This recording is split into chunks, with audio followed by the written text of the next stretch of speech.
दाम्पत्यांसोबत विठ्ठलाच्या शासकीय महापूजेचा मान मिळवलेले माने दाम्पत्य नेमके कोण? नमस्कार, मी प्रियंका आणि तुम्ही पाहताय I love Nagar news. Ashadhi Ekadashi निमित्त पंढरपूरच्या पांडुरंगाच्या चरणी लीन होणाऱ्या लाखो वारकऱ्यांमधून शासकीय महापूजेसाठी निवड होणं हा प्रत्येक विठ्ठल भक्ताच्या आयुष्यातील सर्वोच्च आणि भाग्याचा सन्मान मानला जातो। ही निवड नेमकी कशी होते हे आपण कालच्या भागामध्ये पाहिलंय। यंदा हा ऐतिहासिक बहुमान धाराशिव जिल्ह्यातील कळंब तालुक्यातील गौरगाव येथील शेतकरी वारकरी दाम्पत्य बाबासाहेब माधव माने व प्रभावती बाबासाहेब माने यांना मिळाला आहे। या अभूतपूर्व सन्मानामुळे कळंब तालुक्याच्या आध्यात्मिक व वारकरी परंपरेत सुवर्णाक्षरांनी मानपत्र जोडलं गेलंय।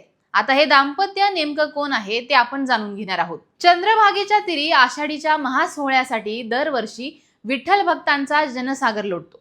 ऊन पावसाची तमा न बाळगता शेकडो किलोमीटरची पायपीट करणाऱ्या वारकऱ्यांमध्ये माने कुटुंब मागील 2 दशकांपासून अविरत सेवा देत आहे। 70 वर्षीय बाबासाहेब माने आणि प्रभावती माने हे दाम्पत्य मागील सलग 20 वर्षांपासून पंढरीची वारी करत असून यंदाही त्यांनी आळंदीवरून निघालेल्या संत ज्ञानेश्वर महाराज पालखी सोहळ्यामध्ये सहभागी होऊन संपूर्ण पायी वारी पूर्ण केली। त्यांच्या याच अखंड निष्ठा आणि भक्तीचं फळ म्हणून विठुरायाने हा महापूजेचा मान त्यांना आज दिला।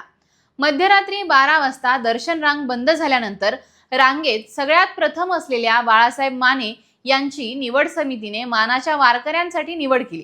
त्यामुळे त्यांना मुख्यमंत्री दाम्पत्यासमवेत विठ्ठल रुक्मिणीच्या शासकीय महापूजेमध्ये सहभागी होण्याचा बहुमान मिळालाय। विशेष म्हणजे कळंब तालुक्याच्या संपूर्ण इतिहासामध्ये प्रथमच शासकीय महापूजेचा हा बहुमान या तालुक्यातील वारकरी कुटुंबाला मिळालाय।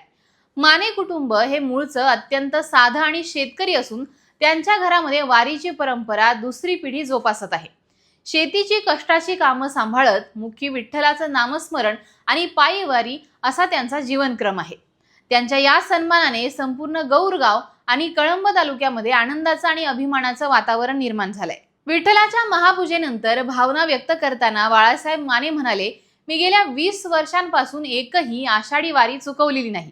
आज मुख्यमंत्री देवेंद्र फडणवीस यांच्यासोबत मला आणि माझ्या पत्नीला शासकीय महापूजेचा मान मिळाला ही माझ्या आयुष्यातील एक अविस्मरणीय घटना आहे।